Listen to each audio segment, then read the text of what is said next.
Hello, Big Chillians, and welcome back to the Big Chill Podcast. For all our new listeners, you are in for quite the treat today, as you are going to get some vintage Sam the Squid predictions on everything March Madness. Sam, I want to kind of just go right off to you. We'll obviously get into the picks a little later, but what do you know about March Madness and all that it entails? I know the month is in. Well, that's the trick, right? It's not even entirely in March anymore. It's not even finishes in April. Fool me once. I know so little. I know it's basketball. Sam, do you know what a bracket is? If you put like something on a bracket on like a wall. I'm guessing, I don't know, but I'm guessing a bracket would be some sort of like, there's a bunch of clubs or a bunch of teams in like a grouping, and then you come kind of through the groupings, and it kind of goes it's like right if you imagine to left to the final in the middle. Exactly. I mean, in this case, it's enough teams that you come from all sides. But yeah, if you imagine the knockout stages of the World Cup, the knockout stages, that's the bracket. I like that, Eddie, from all sides they're coming. Yeah. You could put it all on one side if you wanted to. Now, you could, yeah, true. Yeah. Now, here's the other question for you, Sam. How many teams do you think there are in March Madness? Let's just do traditionally, because there have been some tweaks lately. So the traditional bracket, as it's known, how many teams are in that bracket? Oh, Jesus. Madness implies crazy. You know, there's lots. So I'm going to go maybe. Wait. I want to help you out a little bit. Use math here. At least give us a number that makes sense. Not an odd number. Yeah. So World Cup is 32, isn't it? I feel like let's go. You know what? Let's go 32.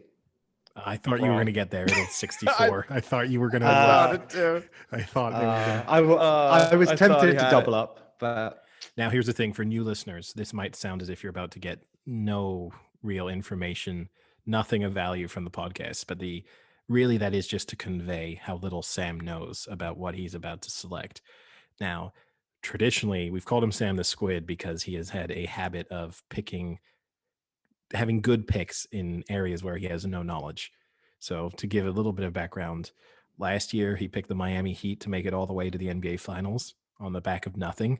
This year, his NBA pick was the Phoenix Suns to win the division and to be the dark horse of the NBA. So far, so good on that front. So he might have a better feel for basketball than we think. And now it's to see if he can transfer that over to the college game. Yeah. Also had like a 70% win streak with his NHL playoff series picks. Yeah. About an 80% win streak on his NBA playoff picks, coming off of not even knowing how many players are on a rink in hockey. It's been fairly impressive. I'm looking forward to this one because out of all of them, like I understand some basic concepts of like hockey and the NBA, but March Madness, they play basketball. That fundamentally is my endpoint with March Madness. Yeah, I mean, that's kind of in a sense all you need to know. Obviously, the college game is a little bit different to the professional game. It's 2 halves, not 4 quarters. The 3-point line is slightly different. Different number of fouls allowed, slightly different rules, different number of timeouts. Like there's why the half versus the quarter? Why the half? Why the 3-point slightly? I don't know the origin, so it's a 20-minute half so it's a shorter game. I don't know why they favor that over the quarters. That obviously impacts on the number of timeouts and fouls because you're adjusting the length of the game. As for the 3-pointer, I suppose traditionally it's just because younger players might not be able to. Yeah, the extra few inches, they just can't make it. It's so weak. They're so weak in college, so frail. But 6 months later, when they're going to get to the NBA, they've got the strength. Well, in fairness, back in the day, the players who would go right to the NBA were definitely the strongest. True. So, are you ready, Sam? Born ready. All right. Intro the Who Wants to Be a Millionaire music, please, Eddie, at this point. All right, Sam, we're going to ask you to dim your screen just so everyone knows. Sam will not be able to see the bracket. So he'll have no idea of seedings. He's just going to have to make a pick purely based on names and whatever gut feeling he has. I feel like that's going to absolutely kill him, because the other option that most people will do is just pick the highest seeds throughout every time. Yeah. But Sam the Squid does not need that knowledge. Doesn't need the seeds. So is your screen dimmed, Sam? Not yet. See you guys later. See ya. I am now dimmed. The squid has gone into the twilight zone. All right, so we will kick things off in the West. So your first choice here, Sam. Gonzaga or Appalachian State or Norfolk State. So for context there, Appalachian State and Norfolk State are playing a play-in to see whether or not they make the first round sort of official of March Madness. So I can pick Gonzaga and it doesn't matter about the other two. I don't have to pick that game. Exactly. Oh, Gonzaga. All right. Yeah. We've given you something there, Sam. So be happy. So, well, to be fair, the name is fascinating enough. So I would have gone for it anyway. All right. Next, you've got Oklahoma against Missouri. Oklahoma. Creighton against UCSB. Creighton. Yeah, sure. Creighton.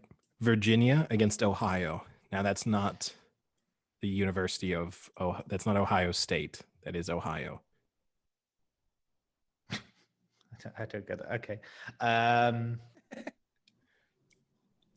Ohio. USC against, this is another play-in game. So it's either against Wichita State or Drake. Yeah. State. Wichita State. Wow. He's gone for the play-in to make through. Kansas against Eastern Washington.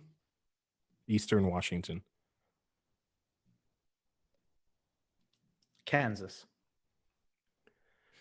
Oregon against VCU. What does it? Could I have clarification on what VCU stands for? Virginia Commonwealth. Oh yeah, VCU all the way. Wow, that's what you needed to hear to be.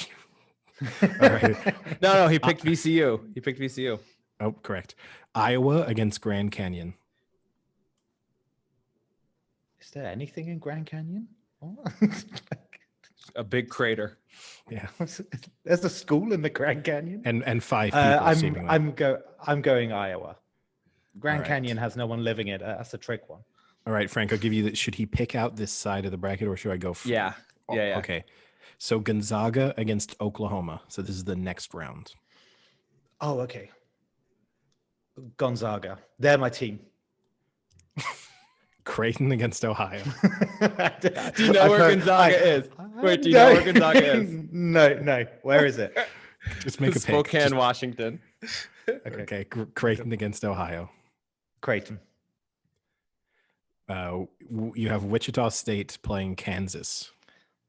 See, Wichita playing game. You know, from my 7 minutes of knowledge, it's just going to end there. So going Kansas. VCU against Iowa. Commonwealth all the way. VCU. Okay. And then in the next round, you have Gonzaga against Creighton. Gonzaga. And Kansas against VCU. VCU. And then Gonzaga against VCU. Stupid question, Gonzaga. Okay. So you have Gonzaga making the Final Four. That's the semifinals. Okay, we're now moving to the East, where you have another play-in game. So this is Michigan against Mount St. Mary's or Texas Southern.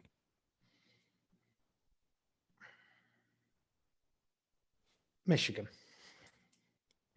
LSU against St. Bonaventure.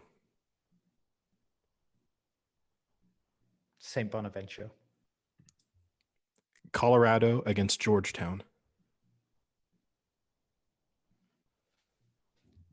Georgetown. Florida State against UNC Greensboro. UNC Greensboro. BYU against Michigan State or UCLA. Another playing game. Now, Sam, keep in mind, it's not like Michigan State and UCLA put their teams together to play BYU. Where's BYU? BYU is on the outskirts of Salt Lake City. It's Brigham Young University. It is the Mormon school. Brigham Young. Brigham Young. Oh, but yeah, that one. Brigham Young. That one. Texas against, I have to actually check who, Abilene Christian. Is that a religious one as well? Yes. Yes. All right, let's go Texas. All right. UConn, so the University of Connecticut against Maryland. UConn. And Alabama against Iona. Where's Iona? Washington? New York. Let's go Alabama. Okay. So next round, Michigan against St. Bonaventure. Michigan. Georgetown against UNC Greensboro. Georgetown. BYU against Texas. BYU. UConn against Alabama. Alabama. Michigan against Georgetown.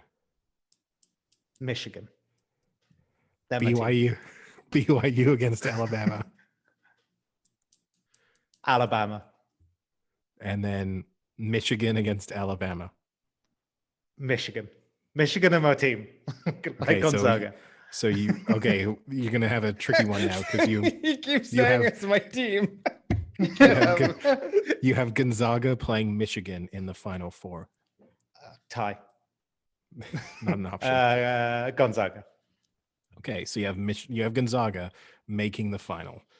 Yeah. Okay, we're now moving to the South, where you have Baylor against Hartford. Where's Baylor? Texas. Hardly know her. It's Hartford, Connecticut. I assume so, yes. Okay, I'm going Baylor. North Carolina against Wisconsin. North Carolina. Villanova against Winthrop. Villanova. Purdue against North Texas. Who? Purdue against North Texas. Let's go Purdue. Texas Tech against Utah State. Purdue, not Purdue. What were they? Sorry, I had a distraction. Texas Tech against Utah State. Texas Tech. Arkansas against Colgate. Well, like the toothpaste. At the same name as the toothpaste, yes, but it's not the school of the toothpaste. And the first one was Arkansas. Yeah. Arkansas. Florida against Virginia Tech. Virginia Tech. Wait. It is the toothpaste though. But it's the guy, right? It's not like the school of the toothpaste. No, it's not the school of the toothpaste, but the Colgate who created the Colgate company toothpaste. Yeah, is like one of the original trustees or something. Florida against Virginia Tech. Virginia Tech. Ohio State against Oral Roberts. If only you picked Oral Roberts to play Colgate. Yeah, which another clue for you, if this is in no way a clue. Another religious school. Family Guy made a joke about it where he had Oral Roberts and Anal Roberts next to it. I can't even remember the first one. What was the one that's not Oral Roberts? Ohio State. I'll go for them. Okay, so now we're going to the next round. Baylor against North Carolina.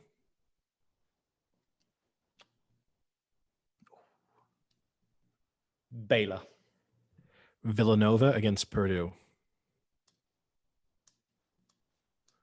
Villanova. Texas Tech against Arkansas. Arkansas. Virginia Tech against Ohio State. Ohio State. Baylor against Villanova.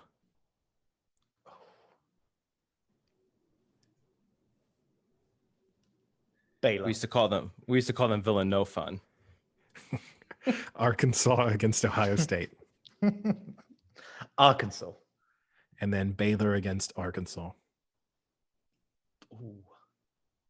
I was going to say Baylor. Do I want to go Arkansas? I'm going to go Arkansas. Okay. So we're now moving on. I heard a sigh from Frank. We're going to move on to the Midwest. Okay. Houston against Cleveland State.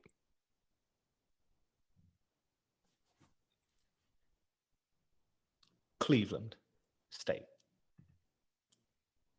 West Virginia against Morehead State. West Virginia. Oklahoma State against Liberty. Liberty. San Diego State against Syracuse. Wait. Midwest and San Diego State are in it. No, it's where they play the games. Yeah. It's not where the actual universities are. So they go to hubs to play out the regionals.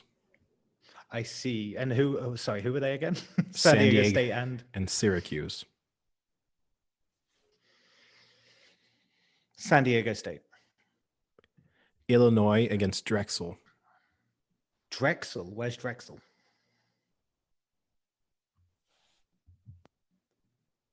You know, I don't care the other one. Drexel's in Philly. Drexel's in Philly. Okay. Not Drexel. Clemson against Rutgers. Ooh. Rutgers. New Jersey. Tennessee against Oregon State.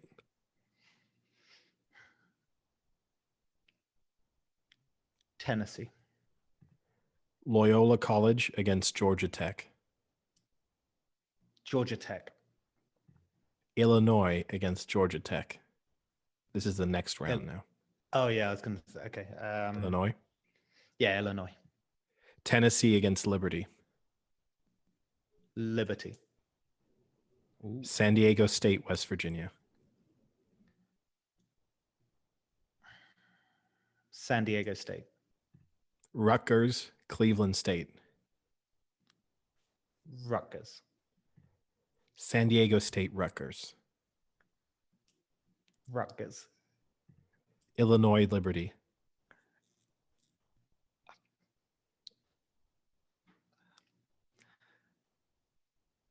Illinois. Don't like that one. But I'm going Illinois. Illinois against Rutgers. I didn't like it in the previous round. Love it now. Illinois. Okay. And then this is the other side of the Final Four for you. Arkansas against Illinois.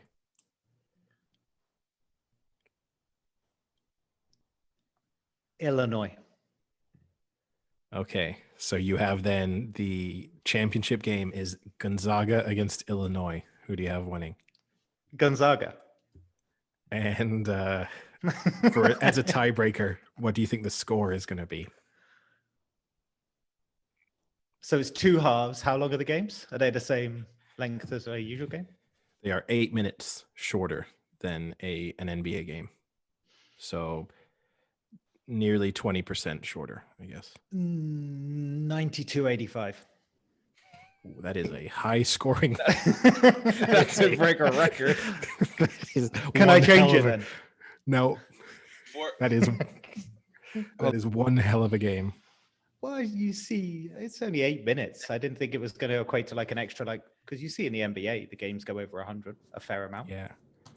Yeah. Now here's the thing. Sam, wait, before we get into this, Sam, Did you look at all about this before? I didn't even know it was college until I haven't looked at all. No, I can vouch for the fact is no knowledge. Now the only thing, and people listen. Hold on, people listening or watching, just in case, which I don't think was the case, but just in case, Sam tweaked the order in which teams appeared. They'll notice that in the Midwest, I started scrambling the games all together. And in spite of this fact, Sam, if you imagine that each hub, each region has a number one seed, you have managed to pick 3 of those number one seeds to make it to the semifinals. And they are playing. You also have Arkansas, so Gonzaga, Michigan, and Illinois are all number one seeds. Gonzaga, nice. And Arkansas are a 3 seed, so you haven't picked a huge outsider to make it. So your final 4 has a very realistic chance of being real. Gonzaga are the favorites to win the national championship. So you somehow picked the favorites to win.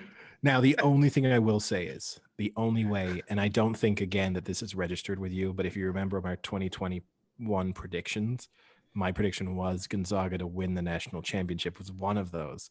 Now, I don't think you've remembered this, but at least it's a name that you've heard before in this context. But the fact that you have picked a bracket that is in any way realistic is kind of crazy.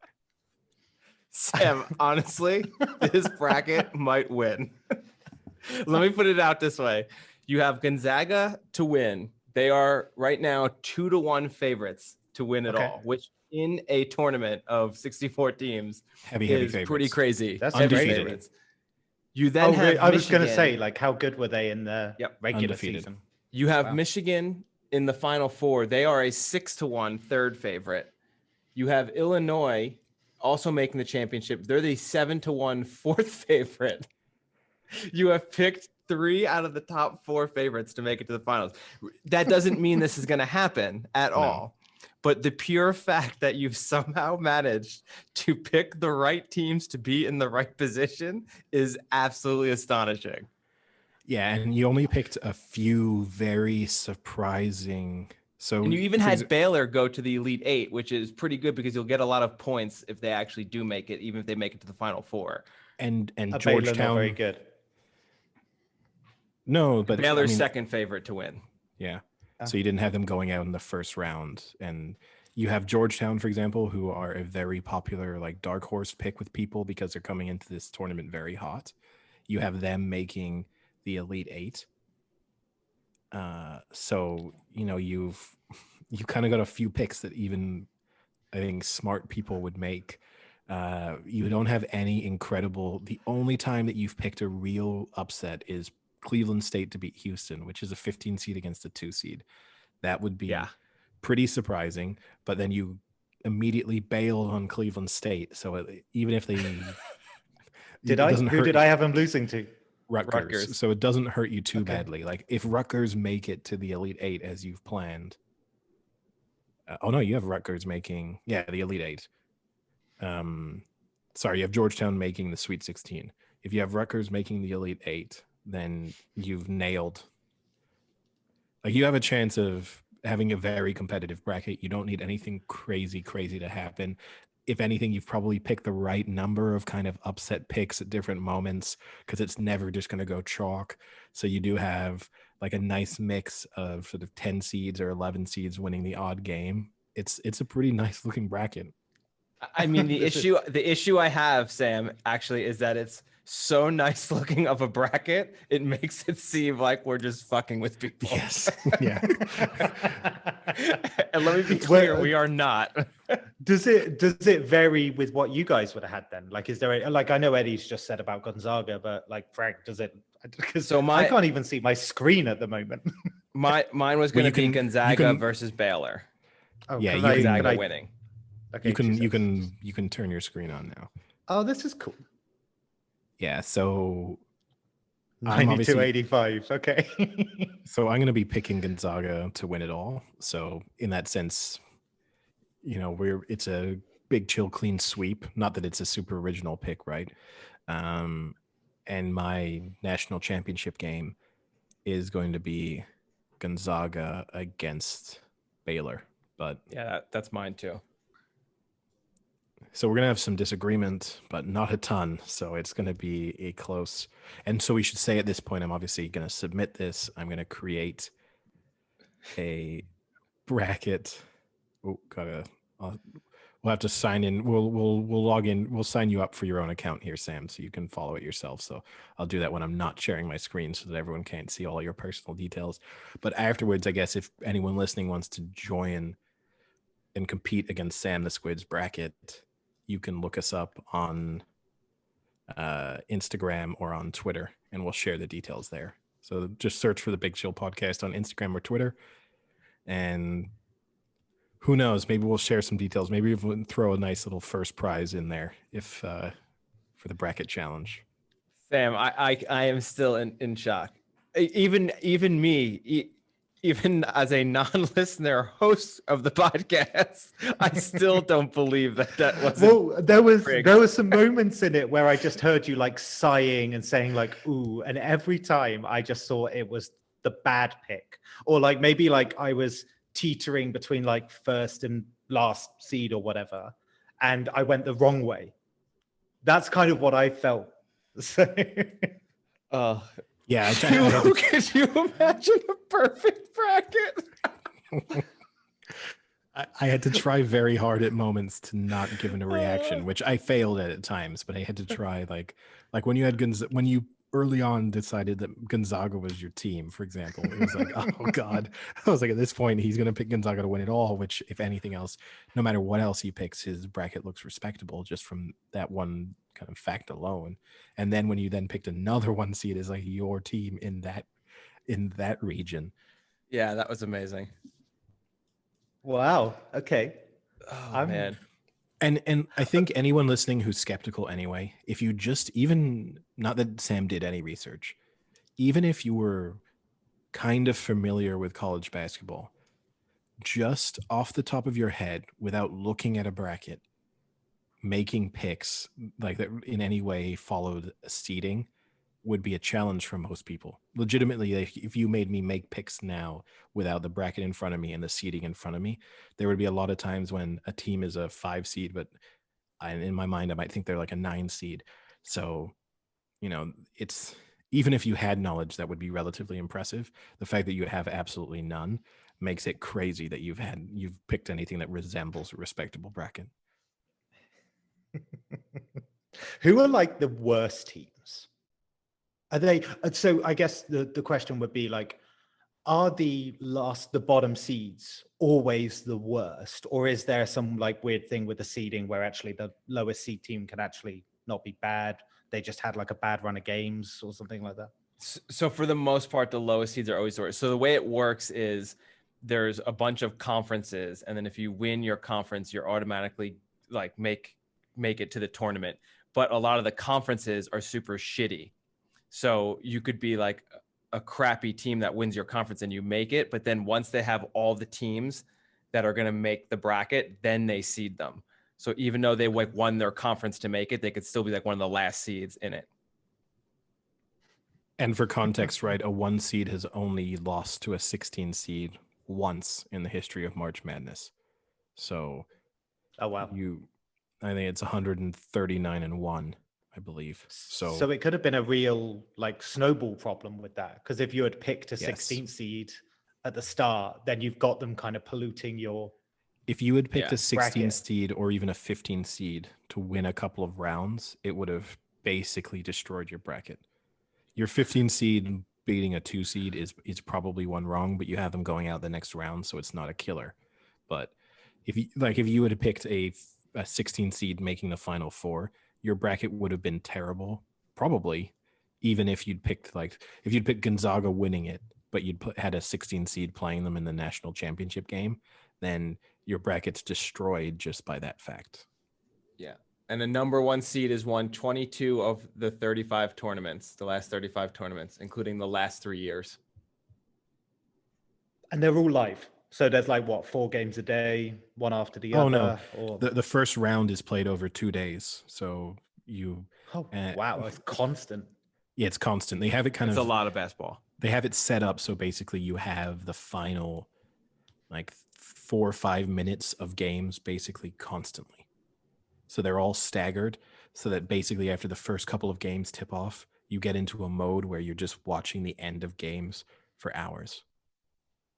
I'm gonna bet on my bracket then. I mean, maybe not Cleveland State beating Houston, but I'm just as confident. I mean, I appreciate this is shocking seemingly, but in no way am I shocked because it was just a series. I mean, for about 20% of them, I asked where they're from. And I said, is one of them the toothpaste? So that probably, yeah, I have zero knowledge of, well, I have limited knowledge of basketball, but I have zero knowledge of college basketball. So that to give you context, Sam, Houston are 20-point favorites over Cleveland State. So, oh wow, it would be really that would be a huge upset if you got that one, Sam.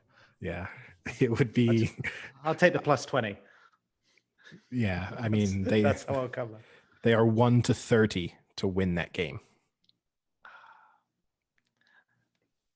One blip in my otherwise perfect picks. What is it the other way? 15-1. Oh, I'm putting some money on that. I'm following Sam the Squid. In the Squid we trust. He's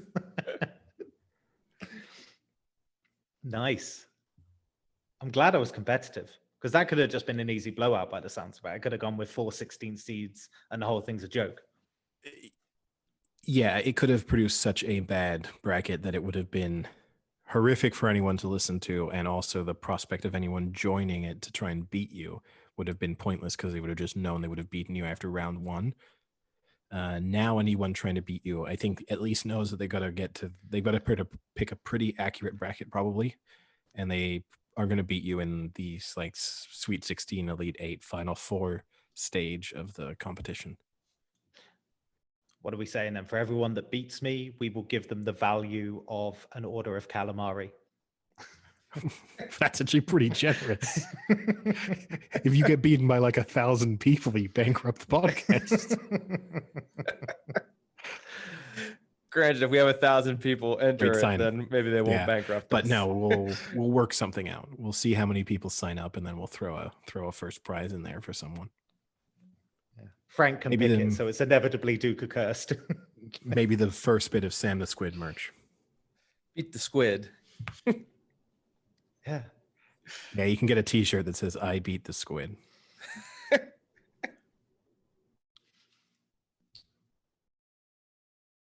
And when does that start? The first real game is Friday, right? Friday. Yeah, I think Friday. Nice. I'm going to watch that. March 19th. So Friday.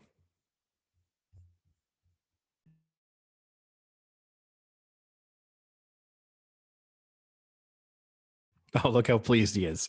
I'm glad this is on video. So...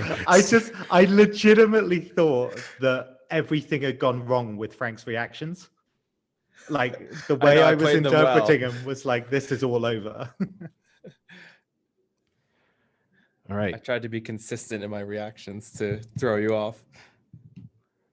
Well, for anyone listening then, if this is the first time, if you're watching the YouTube video or if you're listening for the first time, obviously we cover a number of sports. So our next episode that you're going to listen to, complete change of speed and of tact and of sport, as it's going to be horse racing and the Cheltenham Festival. So for our American listeners, might be a little bit of an unknown, but we do cover sports from around the world. So heavy focus on American sports, but a lot of European sports at the same time. The best thing for people who are watching on video who've never seen this before is they're going to see how still Frank sits for long periods of time, because regularly I think your video has frozen, but you're actually there. Yep, I'm here all the time. So I guess one of the other things we could cover American sport wise would be Drew Brees finally hanging up the old cleats. Yeah, it's a shame that he retired the cleats 2 years after his arm retired. Yeah, it does feel like he's kind of not spoiled his legacy. His legacy's there, but it does feel like those last 2 years have kind of noodled up his legacy in a way, just like his arm. I think they've definitely taken the shine off of his career. I think that much is true. I don't know that much. I don't judge him harshly for just trying to want to finish on a high note. Well, look, I think he's still a Hall of Fame quarterback, and he's had a great career. But now, if I start to try and think of where he stands in the kind of rankings of quarterbacks from that era, I think these final 2 years may have bumped him down a place or two. Where does he go from here? Has he said anything? Like, is it commentary? Is he eccentric enough for that? I don't think so. Is it coaching? Yeah. Like, where does he go, or where does he want to go? He's doing NBC Sports. He's going to be a broadcaster and do their like football night in America, and then I think he said he's going to do the Notre Dame football games, which I don't really understand the connection there besides it being football. And then he's also going to do like the Olympics, I think they said, which is also kind of weird. But well, he went to Purdue, didn't he? Yeah, he went to Purdue. Isn't that where Drew Brees? Is that the same Purdue conference as Notre Dame? Yeah. No, Notre Dame's independent. Purdue's Big Ten. Oh yeah, that's true. Yeah. Come on, Eddie. Well, you know what? This is the fact that I thought was crazy. From 2006 to 2018, Brees missed just 2 starts for the Saints. That's pretty impressive. 12 years, only missing 2 starts. And then obviously 19 and 20, not so great. And that's why he should have retired in 18. 19 and 20, he fundamentally missed every start.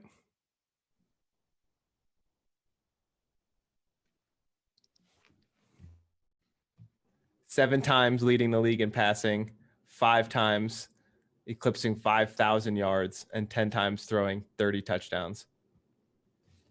I think, Eddie, you've raised a point though, isn't it? This is like another one of our growing up QBs that has now gone. And it's just that one step to just feeling that little bit of kind of like out of sync with the crop, the generational change in terms of quarterbacks. And Drew Brees is definitely one of those names. Like the first Super Bowl I watched, I believe was Brees, was the Saints Colts, I think. Saints Colts is the first, that we watched together. So seeing now, like obviously Manning in the Hall of Fame and Brees retiring inevitably to be in it, kind of does make you feel a little bit. Yeah, obviously you got Brady hanging on for a while. I kind of throw Rodgers into the era of quarterbacks that don't make me feel old, even though he's not that much older than me, but it still feels like he's kind of a childhood QB. Yeah, and he's marrying someone much younger than you, so there you go. I'm right in the middle. They can adopt me. Could they? I'll just put it out there. If they want to adopt me, I'm game. We'll find a way. Don't you have to be put up for adoption before you can be adopted? They can't just go up to your parents and say, "I have a large sum of cash." Well, I want to put it this way, Sam. My parents don't have a say in this anymore. I'm in my 30s. Well, it must have some say. Okay, can you be adopted in your 30s? Maybe. I don't know. Yeah, you can be adopted whenever. Right? Look, don't put Aaron off. Like he's got his heart set on this. Let him do it. Oh, Sam will get Aaron off. Oh, you said put Aaron off. Sorry. Where is your mind going? The surprising news, I guess, out of the NFL in some respects, right, was Cam Newton being re-signed by the Patriots for another year. That certainly took me a little bit by surprise. I thought that they would part ways. And I mean, we even discussed at the end of the season that we might have seen the end of Cam Newton in the NFL. So the fact that he is going to be starting with the New England Patriots is kind of surprising. I mean, does that mean he's starting? What else are they going to do? Yeah. Get someone else. I mean, they paid him a decent amount of money this time around. Not a lot by a quarterback standards, but he's getting like $16 million, isn't he? I mean, it's enough that there's no way the Patriots are giving him that money with the intention of him not starting. I mean, they do say that he did come out and say that COVID basically ruined his season. And when I guess that convincing has happened at the Patriots enough to sign him, that he did have his season completely torn apart by COVID. And to be fair, that was pretty tangible as well. Like the performances before that weren't terrible, like against the Seahawks, etc. And then he had COVID, came back and could barely do anything over 100 yards, whether it be rushing or throwing. Yeah, I guess also the Patriots might be just making the assessment that they're not in a position maybe to get a quarterback in the draft that they really, really like. There's not a huge number of high quality free agent quarterbacks out there. And they might even think that this is another year where it's worth them being bad. That their division is now hard. I would kind of argue the opposite, though. I mean, isn't almost every quarterback right now technically up for grabs? I mean, Russell Wilson wants to leave. Deshaun Watson wants to leave. No way Russell Wilson is going to the Patriots. No? No. I also don't know. They have to trade for him, right? What do the Patriots have to give the Seahawks? Like, they have draft picks, but like Belichick. Yeah. How awesome would that be? And bring Pete Carroll back to New England. Yes, I love that. It's the dream swap. It's the dream swap. Yeah. I don't know. It doesn't feel like the Patriots have the necessary assets to land any of those quarterbacks, unless they're going to make the weird move, like something like bring Jimmy Garoppolo back, in which case the asking price would be significantly lower, and they could have probably done that. But of the elite quarterbacks that they could have traded for, I just don't think they had the assets to get them.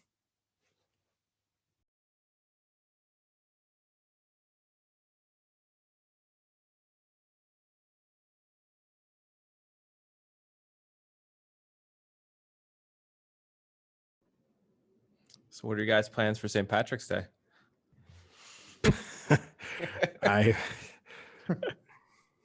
Coming up this Wednesday? Yeah, nothing. I mean, I live in curfew, right? I guess I can have a few, I can drink at home. You said that like a true 7-year-old. I live in curfew, right? So bitter. Yeah, that was really bitter. I like that. It's either day drinking in a park or day drinking in like a random street, or just being at home. Or so either being homeless or with home. Yes, those are the only two options at the moment. Why don't you mix it up a bit? Street, then park, finish up at home. That's the option, maybe. I mean, I also have to work. I gotta throw that one in there, but yeah, employment probably prevents that. But it's a shame. Sam, I never like to let employment hold me back. That's a general rule for my life. I can imagine you negotiating that in your like employment when they're like offering you a job. It's like, just to let you know, this won't hold me back from whatever I want to do. Then one day later, you're drunk on St. Patrick's Day. Yeah. No, I'm ambitious. I tell all of my potential employers that. Ambitious, single-minded, incredibly driven. The other thing too is Eddie is not a big Guinness drinker to begin with, so you know he has less to celebrate on St. Patrick's Day. I've kind of come around on Guinness. Oh, whoa, wait! Really? Is Eddie admitting a slight that he had against Guinness? No. So here's the thing: for a long time, the only time I liked Guinness was in a car bomb, and in particular, what I used to love was the pint car bombs that we used to do. Oh, those were the days. They were. I used to. You know what? It's sad. I've almost got a taste for one in my mouth now, just saying it. And it's not just obviously the car bomb. It's imagining the lifestyle that was going along with the pint car bombs, which is what I really want. But the wait, real quick, for those who don't know what he's talking about, if you were to go get a car bomb at a bar, they would usually give you like a half pint of Guinness, and then often even less. Yeah, and then usually like a half shot of each that equals up into a full shot. So you're getting like that's like your standard size. We used to get the full man's car bomb. Yeah. Full pint of Guinness, full shot of Bailey's, full shot of whiskey. Yeah. And I have seen multiple chundering as a result of this. Never for me, I'm going to just say that. Never for me, I don't think never either. for me either. Never for me. It's actually just been like random people in the bars doing it at the time. Oh, because because people they don't make a realize mistake. It. Yeah. Sometimes we don't mention that it's about to be a full pint. So it's like, do you want a car bomb? And then it turns up. And then also sometimes I think people decide that they're game and capable and then realize, because the worst is when you watch someone doing it slowly and then they don't give up because it starts to curdle and you have to give up at a certain moment. What is it, like 6 or 7 seconds? If that? Not even. Yeah, it's like if you're going, I mean, 6 might be, if you're going over 6 seconds, it's gross. And I've watched many people like told them to pull it away and stop as they've just like slowly now eating a Guinness. Like it's it's disgusting. I do love though that you're the reason you miss them is because you miss the lifestyle that was associated with that. Oh, those are great. I've put it this way: I've never had a bad night on a night where a pint of car bomb is involved. I love that you said a pint of, because if you didn't, that sentence is so different. Wait, you know what?